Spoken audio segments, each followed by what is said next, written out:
कहीं पे ये लिखा है। हाँ, तो कभी कभार ऐसा होता है कि थोड़ी सी बात ही कट करके, हाँ, बस घूमती रहती है ऐसे, पूरा कॉन्टेक्स्ट जो है वो नहीं सामने आता, तो तब भी ऐसे गड़बड़ होती है। तो फिर गीता को आगे रखना है, वहां पर क्या कहते हैं। ठीक है, इसी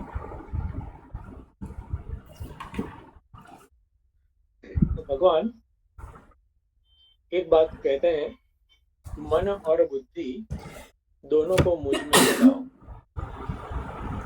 मन और बुद्धि दोनों को मुझ में लगाओ, और उसकी एक अलग अलग डिग्री होती है ईश्वर में उसको लगाने की। ठीक है, ईश्वर यहाँ पर इस प्रकार से भी लेना है कि वो उच्च हायर प्रिंसिपल ईश्वर यहाँ पर है, विश्व रूप ईश्वर, विराट पुरुष के ये जगत रूप जो है वही ईश्वर है। इस प्रकार से व्यक्ति की स्पष्टता है, व्यक्ति की अंदर इस प्रकार से बुद्धि में स्पष्टता, बोध है, और उसकी आराधना उसमें ज्यादा से ज्यादा डीप जा रहा है। ठीक है, तो ये व्यक्ति करता है, तो उसका परिणाम क्या होगा। जो व्यक्ति है उसका निवास जो जिसका चिंतन करता है वहां पर होता है। तो यहाँ पर ईश्वर में चिंतन है, ईश्वर में बुद्धि का निवेश है, तो नेचुरली उसका निवास कहाँ पर होगा। हाँ, ईश्वर। और ईश्वर में निवास माने पता है, संसार में निवास नहीं है। ओके, तो जो भय, शोक, राग, द्वेष वगैरह संसार की ही प्रोडक्ट है, मीन्स संसार में निवास की प्रोडक्ट है। संसारी बुद्धि माने ना, कोई व्यक्ति को या फिर सिचुएशन को संसार कहने की गलती नहीं करनी है हमें। ठीक है, किसी अन्य को ब्लेम करने की गलती नहीं करनी है। वो ट्रांजैक्शनल प्लेन पर, व्यवहारिक धरा पर हो सकता है, किसी की गलती हो सकती है, हमारी भी हो सकती है, या फिर दोनों की म्यूचुअल, एक से ज्यादा की, वो जो भी हो, लेकिन संसार अंदर होता है। ठीक है, तो देवशिष्य मई एवं, तो मैं ईश्वर में, ईश्वरी सत्ता में मेरा निवास है, संसार में नहीं है। तो नेचुरली राग द्वेष वगैरह गायब, ये पक्की बात। तो हमने ये कल देखा था, कुछ चर्चा भी हुई थी, और आगे गुरुदेव की कमेंट्री में कुछ देखना था। कहाँ पर थे हम बोली गीता में।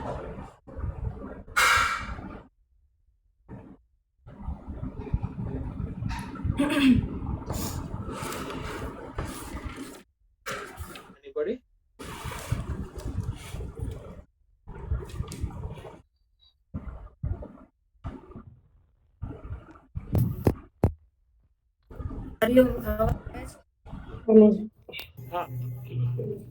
हाँ, हाँ, अपनी बुद्धि का मुझ में स्थापित करो, वही पैराग्राफ लेना है गुरुदेव की कमेंट्री।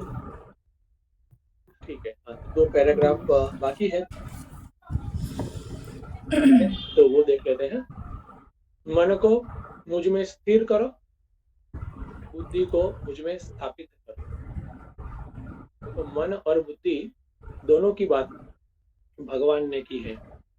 कोई एक से काम नहीं चलता है, कोई एक मात्र से काम नहीं चलता है। ऐसा हो सकता है एज पर अवर पर्सनालिटी कोई एक प्रधान हो, लेकिन दूसरा इतना भी वीक ना हो कि उसको ऐसा लगे कि पैरालिसिस हो गया है? हाँ, जैसे हम लेफ्टी और राइटी होते हैं ना, तो हमारा लेफ्ट हैंड या फिर राइट हैंड वो प्रधान होता है, लेकिन दूसरा हाथ जो है वो कहीं उसमें है, हाँ, वो कुछ कर ही नहीं सकता, ऐसा नहीं होता है। ठीक है, तो इस प्रकार से देखना है। मन और बुद्धि अगर हाँ भावना विशेष है तो अच्छी बात है, लेकिन बुद्धि पैरालिसिस नहीं होनी चाहिए। बुद्धि विशेष है, अच्छी बात है, लेकिन भावनाएं, हाँ, वो पैरालिसिस नहीं होना चाहिए वहां पर, वो वहां पर भी स्फूर्ति वाला काम होना चाहिए। बस ये बात ध्यान में रखें। ओके, तो अभी नेक्स्ट पैराग्राफ देखेंगे।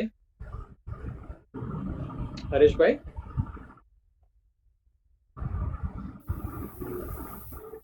अरे, अपनी बुद्धि को मुझ में स्थापित करो। इसका अर्थ यह है कि अपनी व्यष्टि बुद्धि का तादात्म्य समष्टि बुद्धि के साथ करो, जो भगवान की उपाधि है। हम में से प्रत्येक व्यक्ति किसी एक क्षण विशेष में अपनी समस्त भावनाओं एवं विचारों का कुल योग रूप होता है। यदि हमारा मन भगवान में स्थिर हुआ है तथा बुद्धि अनंत की गहराइयों में प्रवेश कर जाती है, तो हमारा व्यक्तिगत अस्तित्व ही समाप्त हो जाता है और हम सर्वव्यापी अनंत परमात्मा में विलीन होकर तत्व रूप बन जाते हैं। इसलिए भगवान ने यहाँ कहा है कि तदुपरांत तुम मुझ में ही निवास करोगे। यहाँ गुरु जी बता रहे हैं कि यहाँ भगवान कहते हैं कि अपनी बुद्धि को मुझ में स्थिर करो। साधक को अपनी व्यष्टि यानी व्यक्तिगत बुद्धि का तादात्म्य समष्ट बुद्धि, जो चैतन्य स्वरूप परमात्मा की एक उपाधि है, उसके साथ एक करना है। और हर व्यक्ति कोई एक क्षण अपनी तमाम भावना और विचारों को एक साथ होता है। अगर हमारा मन भगवान में स्थिर है और बुद्धि अनंत की ऊंडाई में प्रवेश करती है, तो तब हमारा व्यक्तिगत अस्तित्व ही नहीं रहता। हम सर्वव्यापी अनंत परमात्मा में विलीन हो जाते हैं, हमारा मर्ज हो जाता है। इसलिए भगवान यहाँ कहते हैं कि ऐसा होने के बाद तुम मुझ में ही निवास करोगे। ये भगवान का बड़ा आश्वासन है। हाँ, हरिओम, बराबर है। तो ये लाइन, जो पहली लाइन है ना, वो ठीक है एकदम। हाँ, अच्छे से समझ आ जाएगा उसे कि व्यष्टि बुद्धि माने कि हमारी व्यक्तिगत बुद्धि जो है, उसको समष्टि बुद्धि के साथ विलीन कर दो। तो विलीनता का रूप यहाँ पर क्या रहेगा? विलीनता का रूप यहाँ पर ऐसा रहेगा कि जो एक भेद रहता है, एक पार्टीशन, एक की फीलिंग होती है अंदर, ठीक है, वो चली जाए। कैसे? तो जो समष्टि बुद्धि है, उसका जानकर समझकर उसके साथ अनुसंधान, कनेक्ट करना, हायर इंटेलिजेंस के साथ कनेक्ट करना। जैसे कोई व्यक्ति कुछ एक अच्छी वाली स्किल उसको सीखनी है, तो वो क्या करेगा? वो स्किल के साथ, या फिर जिसके पास वो स्किल है उसके साथ वो कनेक्ट करेगा अपने आप को। जैसे म्यूजिक सीखना है ना, तो म्यूजिक के साथ, वो टीचर के साथ वो कनेक्ट होगा, उसका प्रयास ये रहेगा। और उसमें उसके इस प्रकार से सही लक्षण है, सभी क्वालिफिकेशन प्रॉपर है, प्रयास प्रॉपर है, सिंसियरिटी है, तो क्या होगा? फिर तुम मुझ में निवास करोगे, भगवान कहते हैं ना यहाँ, फिर वो हो जाएगा। फिर इंडिविजुअलिटी गई, ठीक है, वो हिस्ट्री हो जाएगी। कभी कभार तो वो भी याद नहीं आएगी कि ऐसा था कुछ, तो याद भी नहीं आया। तो इतना सारा जबरदस्त ट्रांसफॉर्मेशन होता है। What is the greatest transformation? कि तुम मुझ में ही निवास करोगे, भगवान कहते हैं। भक्त जो है वो ईश्वर में ही निवास उसका होता है।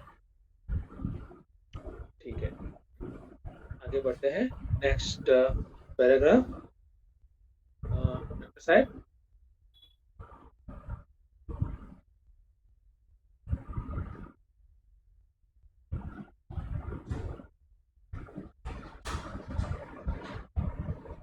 सेकंड। પ્રણામ હરિઓમ સ્વામીજી.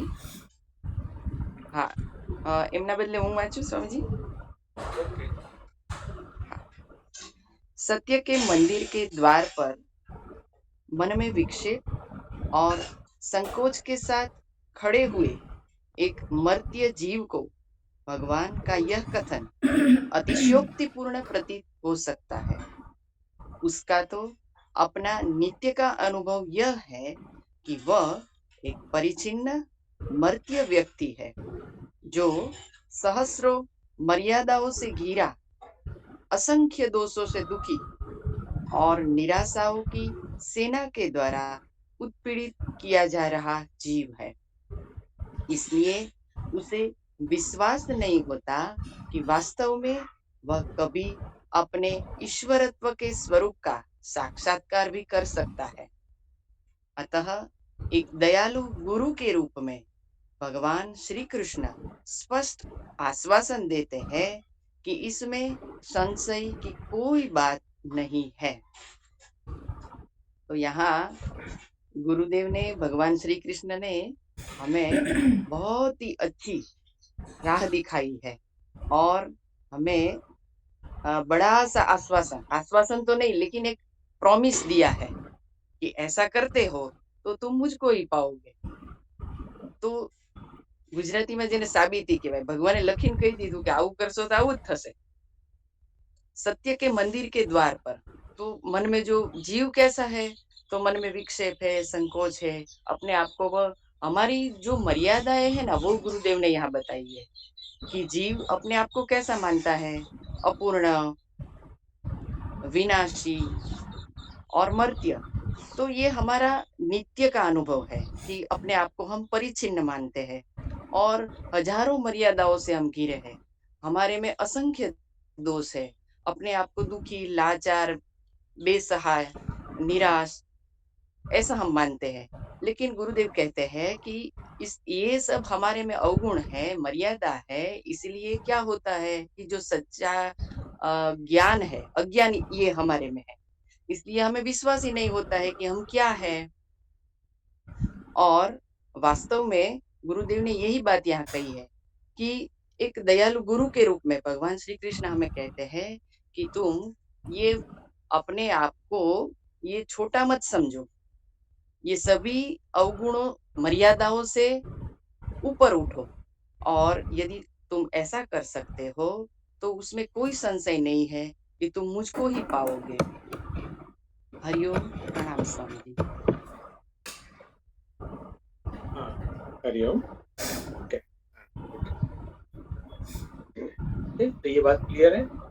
जनरली डाउट आता है लोगों को, है ना, कोई ऐसा कहते भी है कि मुझे तो मोक्ष नहीं मिल सकता, मुझे तो भगवान की इतनी भक्ति करता है फिर भी ऐसा ही लगता है कि मुझे तो नहीं मिलता, क्योंकि अंदर इस प्रकार से इतना जो कहते हैं मैं मर्त्य हूँ, मान के देहाशक्ति, देह में आसक्ति थोड़ी ज्यादा होती है, इसीलिए फिर इस प्रकार की उच्च स्थिति, उच्चतम स्थिति मेरी कैसे हो सकती है कि मैं तो काफी अलग अलग प्रॉब्लम से घिरा हुआ हूँ, घिरी हुई हूँ, तो ये नहीं हो सकता। ऐसे अंदर एक आता है, तो उसको हटाने के लिए भगवान कहते हैं अरे भैया मैं promise, this is my promise, क्या फिर दुनिया संसार से मुक्त और मुझ में निवास।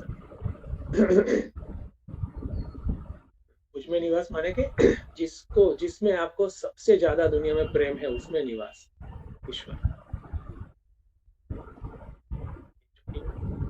प्रॉमिस।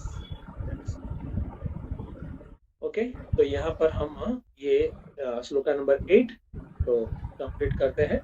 किसी को श्लोका नंबर 8 में किसी को कुछ पूछना है या फिर कहना है?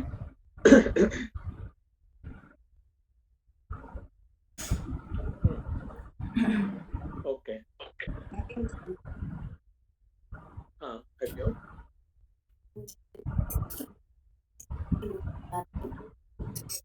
हाँ, तो અવાજ કપાય છે?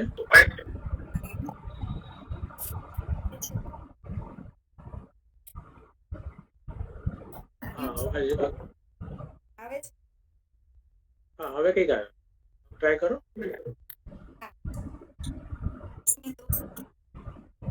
સાચું સમર્પણ જીવનમાં એકવાર થાય છે, પછી કંઈ પણ કરવાનું બાકી રહેતું નથી.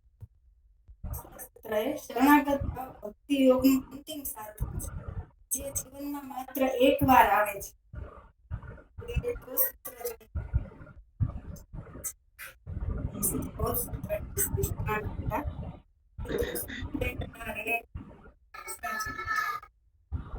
હા,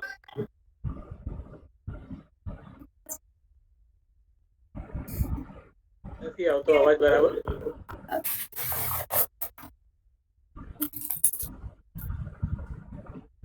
હરિઓમ. હા, આવે છે? હા, હરિઓમ. આવે છે હવે? હા, હવે કઈક આવે છે. Let- બોલું છું, ફરી વાર ટ્રાય કરું.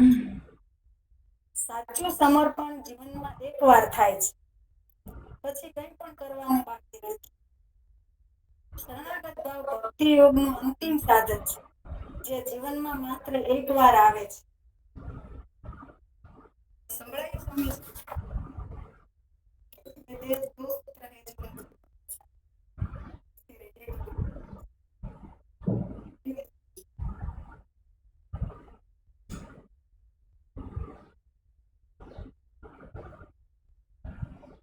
હા, થોડુંક પકડાયું છે કે સાચું સમર્પણ એકવાર આવતું હોય છે અને પછી એ ભક્તિની પરાકાષ્ઠા છે. એ પ્રકારની વાત તમે કરી એવું લાગ્યું.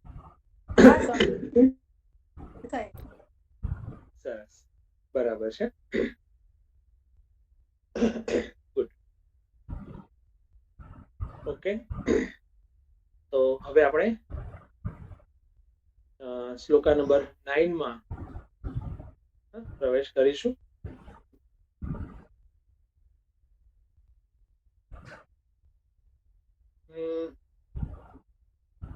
अब तक तो भगवान ने जो बात कही है वो इस प्रकार से बात कही है कि मुझ विराट रूप ईश्वर में ध्यान को लगाओ, मन को लगाओ, बुद्धि को लगाओ वगैरह। अभी यहाँ पर भगवान चैनल सेम रखते हैं, लेकिन उसकी पिच जो है वो थोड़ी हल्की करते हैं, एक लेवल डाउन। ठीक है, पहले देख लेते हैं, जिसने तैयारी की है वो एक बार अपना कहा दे। तो श्लोका नंबर 9 किसने लिया था?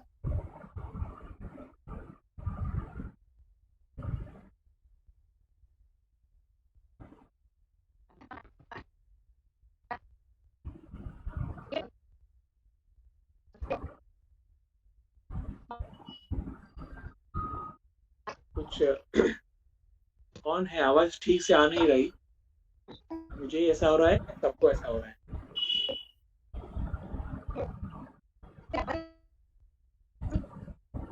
હા, બધાને એવું જ છે સ્વામીજી, અવાજ નથી સંભળાતો. સ્વામીજી આવતો જ નથી અવાજ. ઓકે, હા, અચ્છા, યુવકના કોણ બોલે છે એ પણ નથી ખ્યાલ આવતો મને તો. હરિઓમ સ્વામીજી, કીર્તિબેન છે. કીર્તિબેન. અચ્છા, કીર્તિબેન.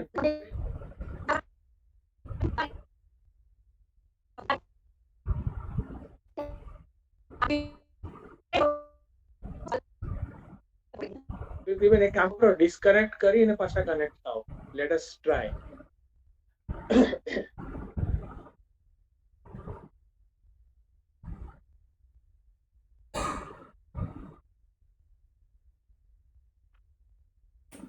हरिओम स्वामी जी। हाँ, आती है आवाज? હવે બરાબર. हाँ, अभी बाहर निकल के मैं दूसरी बार ज्वाइंट हुई।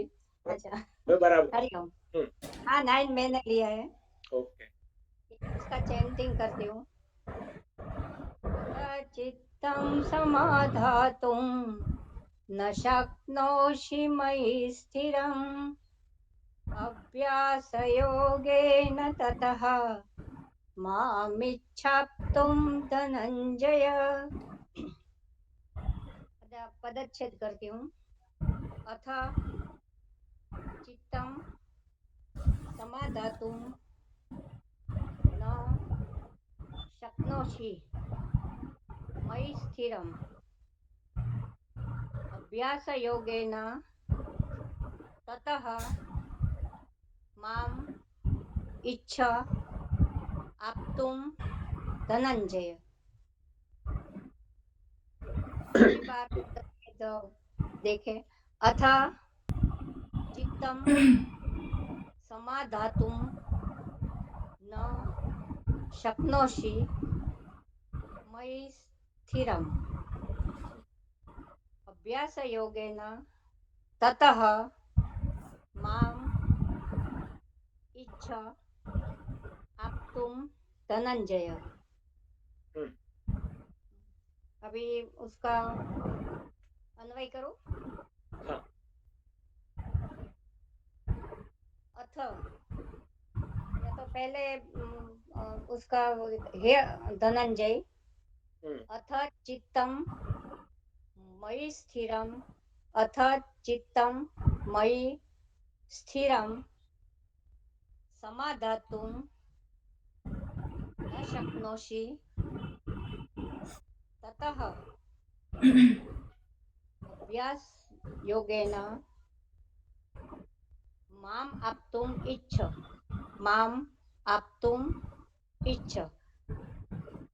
दूसरी बार करती हूँ। अथ चित्तं स्थिरं समाधातुं न शक्नोषि ततः अभ्यासयोगेन माम आप्तुम इच्छ।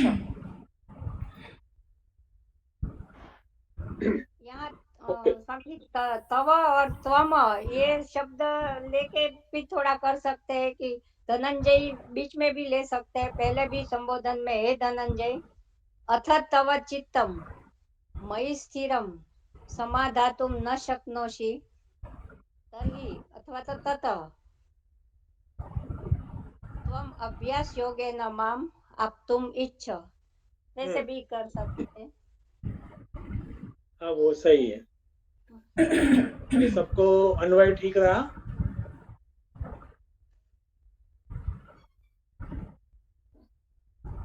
Okay, everything is fine looks like.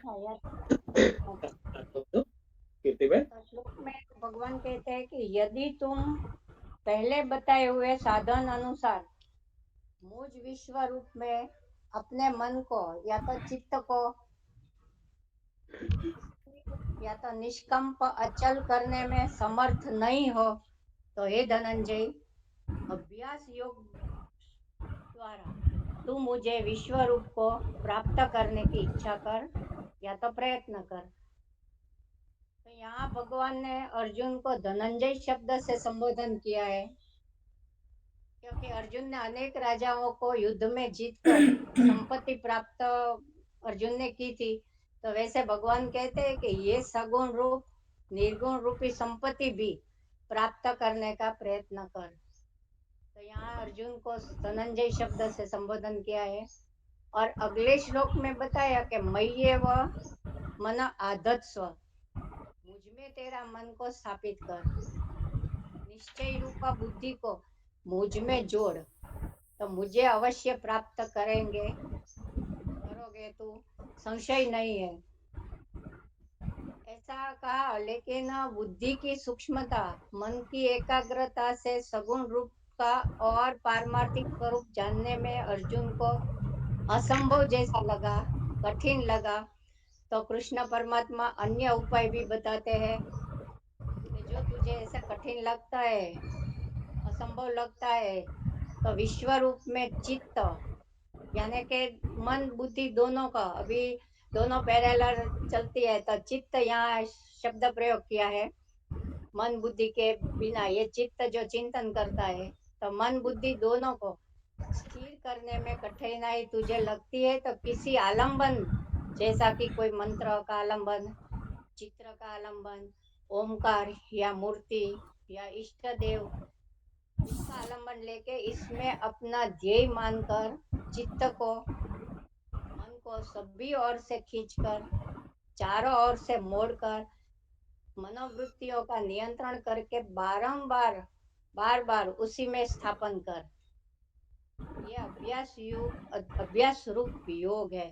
तो भगवान ने यहाँ श्लोक में जो ये शब्द आया है ना, अभ्यास रूप योग, अभ्यास कर, तो शंकराचार्य जी ने योग शब्द द्वारा चित्त समाधान अर्थ कहा है। तो चित्त को विश्व रूप परमेश्वर में एकाग्र कर, ऐसे अभ्यास योग द्वारा मुझे प्राप्त करने का प्रयत्न कर।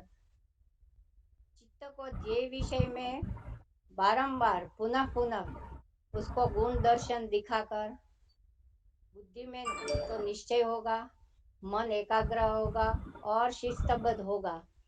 भगवत नाम श्रवण, कीर्तन, मनन, जप, शास्त्र पठन पाठन बार बार करना, ये अभ्यास है। और ये उसका अभ्यास कर और मन निग्रह विनियतम, अत्यंत वश में किया हुआ चित्त परमात्मा में स्थित बनेगा। तो भगवान यहाँ अर्जुन को कहते हैं कि तो ऐसा तू मन को निग्रह कर और मन को लगा। तो ये योग भक्त है जो परमात्मा में चित्त जिसका स्थित हुआ है। अध्याय 6 में भी अर्जुन ने एक प्रश्न किया था कि चंचलम ही मन कृष्ण, तो भगवान ने वहां भी कहा है कि अभ्यास और वैराग्य से चित्त स्थिर नियंत्रित होगा। शनै शनै उपरम, और धैर्य युक्त बुद्धि द्वारा चिंतन मन को परमात्मा में ऐसे स्थिर कर। यथा यथा निश्चरति ततः ततः नियम्य, और आत्मनि एव नियत। और भगवान ने कहा है कि मन वश में न करने वाले के लिए योग कठिन है और स्वाधीन मन वाले को उपाय प्राप्त होता है। इति में मति ही, तो भगवान ने कहा है कि ये ऐसी मेरा मत है।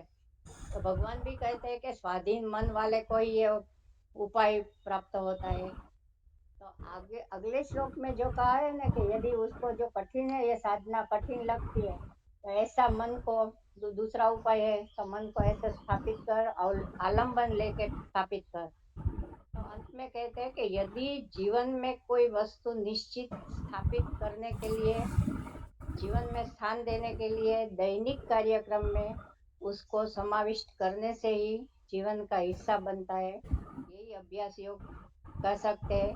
और अभ्यास योग द्वारा ही भगवान ऐसे विश्व रूप को प्राप्त कर सकते हैं, पहचान सकते हैं। हरिओम पाजी, प्रणाम। हरिओम, प्रणाम।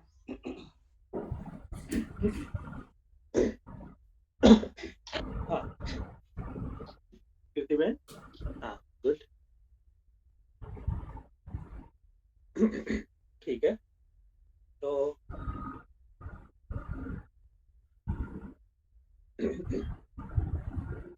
हाँ बराबर है।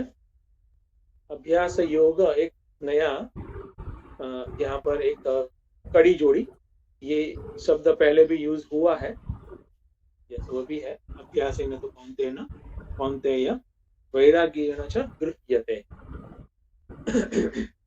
तो यहाँ अभ्यास शब्द यूज किया है, अभ्यास योग, उसको किस प्रकार से लेना है वो भी हमें देख लेना है। मैंने पहले कहा कि ये सेम थॉट डायरेक्शन में एक लेवल डाउन भगवान यहाँ पर दे रहे हैं हमें। तो शुरुआत में जब बात हुई थी तब भक्ति योग में चैप्टर 12 में तो कहा था कि यहाँ पर भक्ति अलग अलग लेवल की हमारे सामने रखी हुई है हमारे लाभ के लिए। तो 5 अलग अलग लेवल है ठीक है, जिसमें सबसे हाईएस्ट 5वां लेवल वो कौन सा है? तो भगवान के निर्गुण स्वरूप जो है उसका अनुसंधान का प्रयास, माने के वेदांत श्रवण, मनन और निधिध्यासन, निर्गुण निराकार अक्षर तत्व का प्रयास, उसको जानने का उसके साथ एक होने का प्रयास। ठीक है, अभी वो काफी एब्स्ट्रैक्ट है, इतना इजी नहीं है उसको समझना, उसमें गति लेना, उसमें प्रवेश लेना।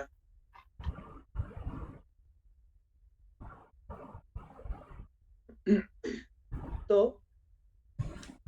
फोर्थ लेवल हमें कहा गया, जो श्लोका नंबर कौन से हैं, इवन 4,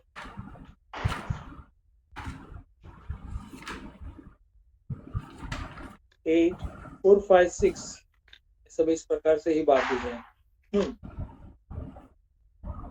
ठीक है, तो वहां पर बात की गई क्या कि मुझ में मन और बुद्धि को जोड़ो। तो मुझ में माने के क्या, तो फिर वो फोर्थ लेवल कौन सा है कि भी ईश्वर माने विश्व रूप,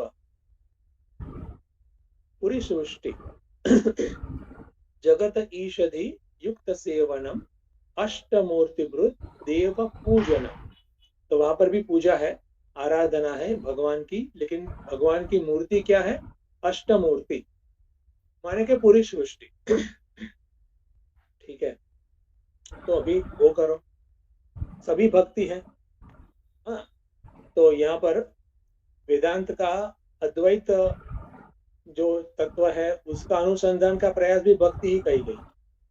इवन अन्य जगह पर भी है, ऐसा ही है, विवेक चूड़ामणि में भी बात की गई है ना, मोक्ष स्वरूप सामग्र्याम भक्ति एव गरीयसी, स्वस्वरूपानुसंधानम भक्ति एव इतिरिच्यते, ऐसे बात की है वहां पर। ठीक है, तो वो भी भक्ति है, तो उसको डाइवर्स करने की गलती नहीं करनी है हमें, ज्ञान और भक्ति को। ठीक है, हाँ, वो प्रारंभिक कक्षा में उसको अलग तरह से देखा जाता है तो ठीक है, लेकिन आगे जाके वो मिलता है, ऐसे रखें, ऐसे भी रख सकते हैं, और सीधा अंडरस्टैंडिंग में जाए तो उसको अलग करने की जरूरत ही नहीं। तो फोर्थ लेवल विश्व रूप, ईश्वर में एकता, उसके साथ एकता, उसका अनुसंधान का प्रयास। अभी फोर्थ लेवल भी हार्ड लगता है मुझे, मैं पूरे विश्व को, जगत को ईश्वर के रूप में देख नहीं सकती, जगत मुझे जगत रूप ही लगता है। कुछ लोग ऐसा कहते हैं, हाँ, ऐसे बात करते हैं कि सभी जगह पर ईश्वर है, ये फालतू आदमी, उसमें कैसे ईश्वर देख सकते हैं हम, हाँ, और ये तो पूरा सांप जैसा आदमी है, उसमें कैसे ईश्वर देख सकते हैं। ऐसा भी होता है व्यक्ति को। ठीक है, या फिर शेर है, कोई जंगली प्राणी है, उसमें कैसे ईश्वर देख सकते हैं, अरे नहीं, वो थोड़ा प्रॉब्लम वाला, ये एक है, और दूसरा जगत में जगत बुद्धि ही रहती है। ठीक है, इसका मतलब ये है कि थोड़ा राग देश है, उसका प्रेशर ज्यादा है। ठीक है, सांसारिक वासना का प्रेशर ज्यादा है, वो संस्कार थोड़े बलवान है, तो जगत में जगत बुद्धि ही हो जाती है। हाँ, मम और पर ऐसी बुद्धि ही हो जाती है। सी बुद्धि माने के बेसलाइन सत्य ये रहता है, बेसलाइन में ये आदमी दूसरा कोई है, पराया है, और फिर मैं उसको उसके साथ ट्रांजैक्ट करूं या फिर उसके बारे में सोचूं। बेस में, हाँ, तो बेस में ये तथ्य, हायर ट्रूथ मेंटेन नहीं रहता है। कौन सा वाला, कि ये भी ईश्वर की ही अभिव्यक्ति है, वो मेंटेन होना मुश्किल बनती है बात। तब लेवल 3, थर्ड स्टेप हम फिर अप्लाई कर सकते हैं। भगवान कहते हैं ओके, नो प्रॉब्लम, आप तीसरे नंबर पे आ जाओ। देखो, भक्ति यहाँ पर नीचे से ऊपर नहीं जाते भगवान, लेवल 1, लेवल 2, लेवल 3, लेवल 4 और लेवल 5 हाईएस्ट, ऐसी बात नहीं करते भगवान, लेकिन ऊपर से नीचे आते हैं। लेवल 5 द हाईएस्ट, निर्गुण। लेवल 4 सगुण, लेकिन विश्व रूप ईश्वर की आराधना, अभी वो नहीं हो पाता है। तो लेवल 3 है, और लेवल 3 को यहाँ पर एक नाम दिया है अभ्यास योग। ठीक है, अभ्यास योग। उसको हमारी भाषा में ऐसे कह सकते हैं कि लेवल 4 जो है वो अनेक रूप ईश्वर है, अनेक रूप है, अनेक अलग अलग प्रकार के जो भी ऑब्जेक्ट्स हैं, पेड़ पौधे पहाड़ मनुष्य जानवर, सब वो ईश्वर है, वो लेवल 4 हो गया। तो लेवल 3 क्या हुआ? एक रूप ईश्वर, एक रूप। ठीक है, अनेक में मैं कंफ्यूज हो जाता हूँ, कंफ्यूज हो जाती हूँ, I am not able to handle.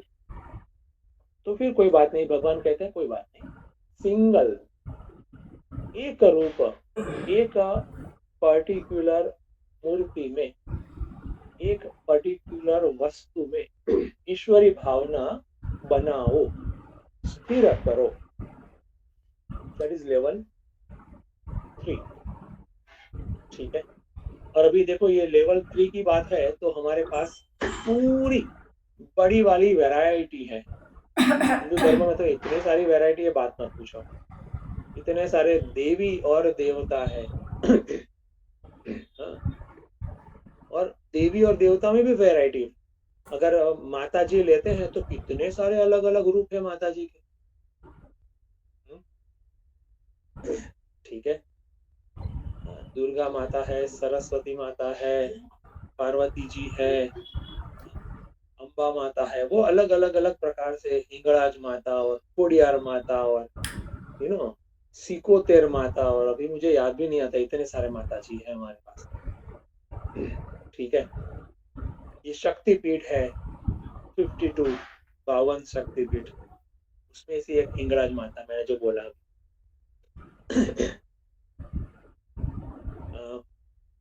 ठीक है, वहां ज्यादा नहीं जाता मैं, लेकिन इस प्रकार से अलग अलग रूप है। इवन कृष्ण भगवान ले लीजिए तो उसमें भी काफी वैरायटी है। जिस प्रकार से कोई किसको डाकोर के ठाकुर अच्छे लगते हैं, कोई के द्वारकाधीश अच्छे लगते हैं, कोई को लाला जी अच्छे लगते हैं, तो कोई बात नहीं, है ना। पर्सनल गॉड, यूनिवर्सल गॉड नहीं, यूनिवर्स के रूप में जो रहे गॉड नहीं, पर्सनल गॉड, पर्सनल चॉइस के गॉड। ठीक है, कोई बात, वो भी आप कर सकते हैं, भगवान ऐसा है। That is level 3। और यहाँ पर कोई हीन भावना लाने की जरूरत नहीं। करे भैया मैं लेवल 5 में भी सेट नहीं हो रहा हूँ और लेवल 4 में भी, ऐसा नहीं। जो जहां पर है उसका स्वीकार है, भगवान स्वयं स्वीकार करते हैं, तो हम कौन है उसको बड़ा छोटा कहने वाले, अपने लेवल पर है। लेकिन हीनता की जरूरत नहीं, हाँ सिंसियरिटी की जरूरत है। जो लेवल पर है उसको हम सिंसियर है, हम सिंसियर रहे, वो जरूर है। यहाँ तक कि अगर कोई कहे कि मुझे पर्टिकुलर भगवान नहीं, मुझे तो कुछ नेचर का एलिमेंट मुझे अच्छा लगता है, तो कोई बात नहीं। कोई पेड़ है, वहां पर पीपल का पेड़ है, वट वृक्ष है, तुलसी है, वहां पर भी ईश्वर की भावना। यहाँ तक कोई प्राणी है, वहां पर गाय है, ये गाय है, उसमें सभी देवताओं का वास है। ठीक है, उसकी आप आराधना करो। गो भक्त, कुछ लोग गो भक्त होते हैं, तो ये है। और उसकी बातें जो है अलग अलग देवी देवताओं की, वो भी हमें हमारे वैरायटी ऑफ जो अलग अलग शास्त्र है, पुराण है स्पेशली, उसमें से मिलती है, कि जिसके परिणाम स्वरूप उसके बारे में हम ज्यादा जानते हैं। कोई शिव भक्त है तो फिर उसको क्या एडवाइस दी जाएगी, या फिर वो क्या करेगा कि मैं शिव पुराण पढ़ूंगा। अभी ये श्रावण मास आ रहा है, जब भी आता है तो बोलेंगे कि श्रावण मास में मैं शिव पुराण पढ़ूंगा, ठीक है।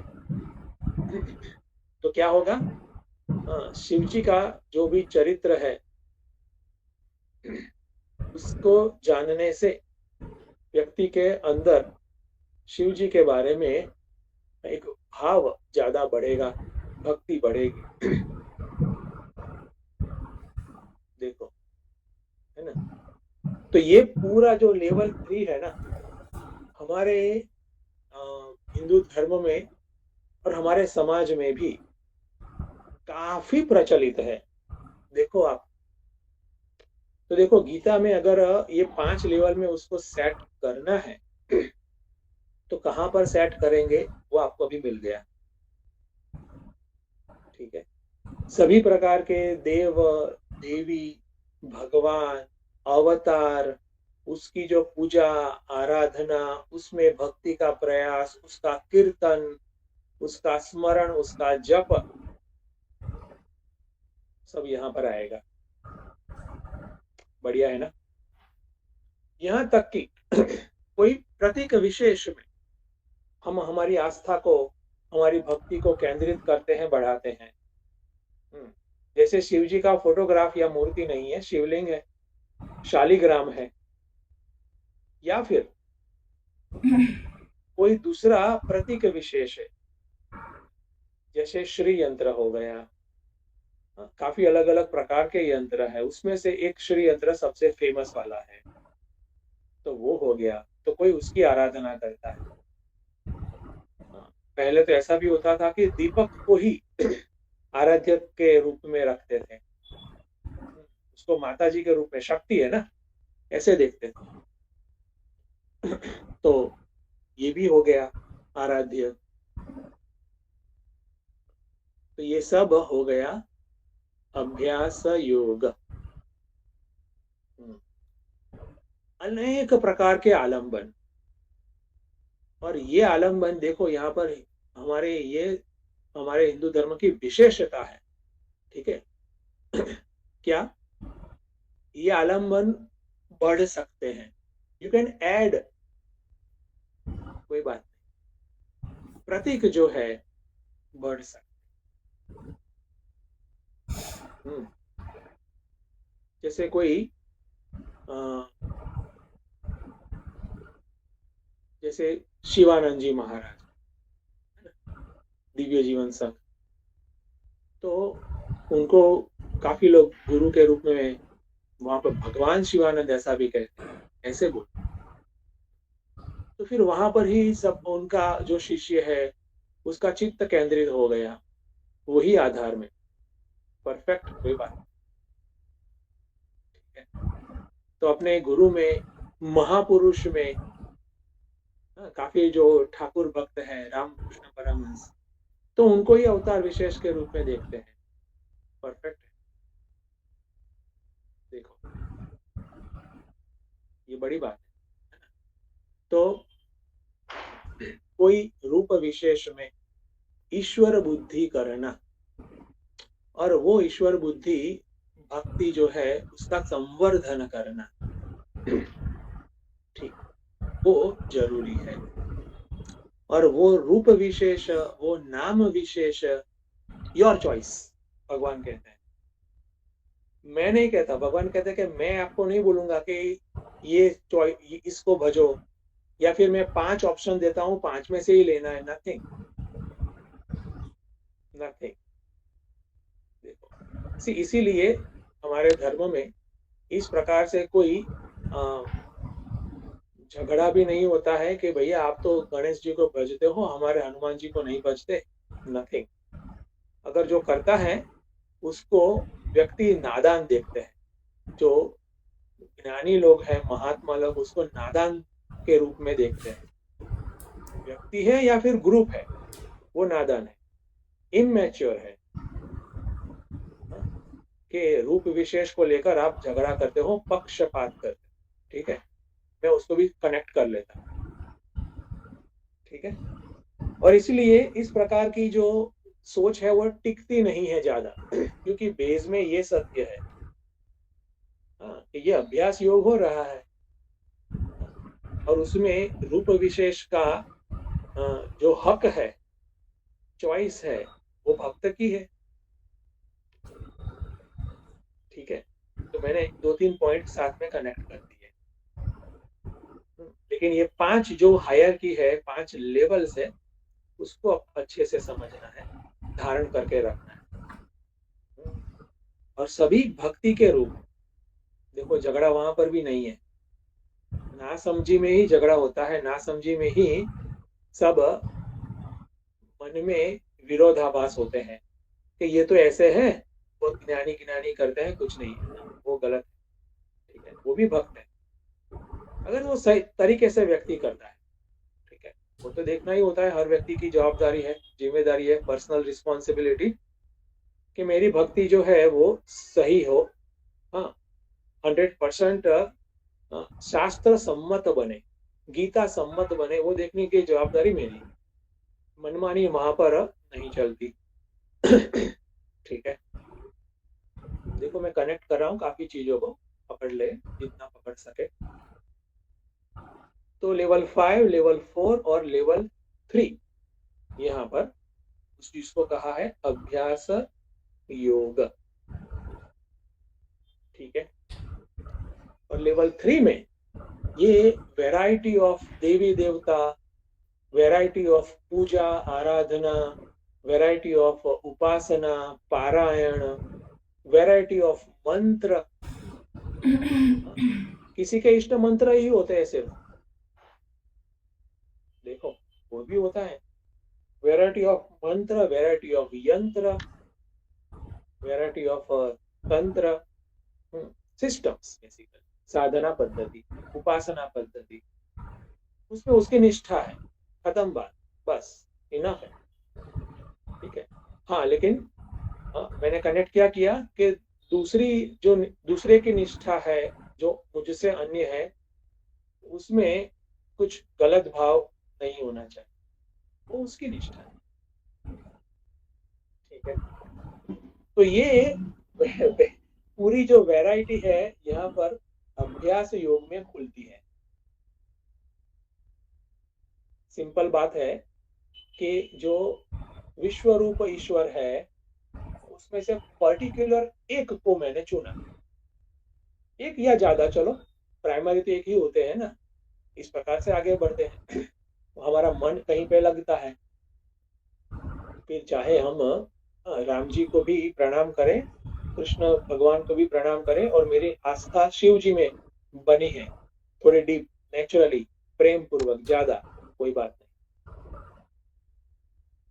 ठीक है, तो लेवल 3 जो हम देख रहे हैं, काफी अलग अलग प्रकार की साधनाएं पुराण में, जो अलग अलग प्रकार के देवी देवताओं की बात की गई है ना, तो वो हमारे लाभ के लिए है कि जिससे हम हमारी भक्ति को कोई एक नाम रूप विशेष में, एक आलंबन विशेष में स्थिर कर सके।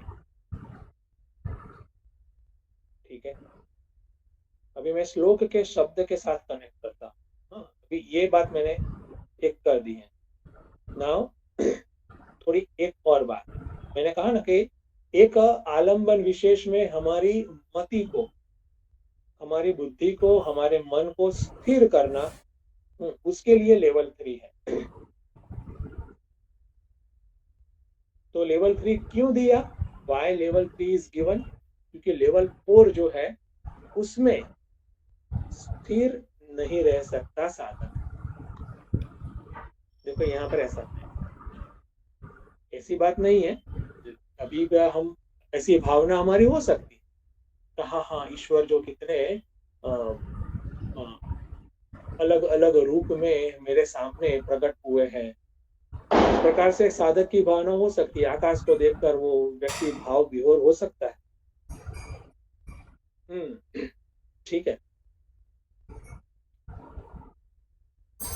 ऐसा हो सकता है, ऐसा होता है। अगर बारिश की सीजन है, बहुत अच्छी वर्षा हो रही है, तो उसमें उसको ईश्वरी भाव आ सकता है।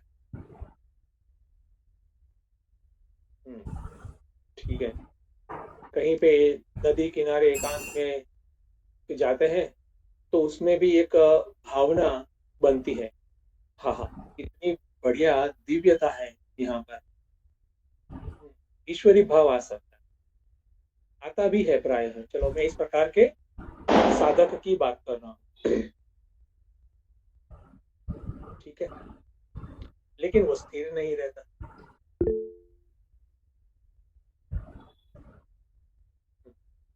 ठीक है, मुझे वो स्थिर नहीं रहता। वो अवेयरनेस जो है आती जाती रहती है। ठीक है, मेरा जो प्रयास है वो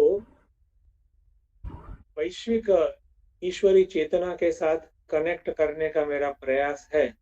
वो कभी सक्सेस, कभी फेलियर, कभी मैं भूल जाती हूँ कहीं और सांसारिक विषय में पता चलता है कि मेरा मन वहां पर घुस गया था, फिर वापस निकाला, वगैरह वगैरह। I'm just giving some examples. उसको कहते हैं अस्थिर। चित्त समाधातुं न शक्नुषि।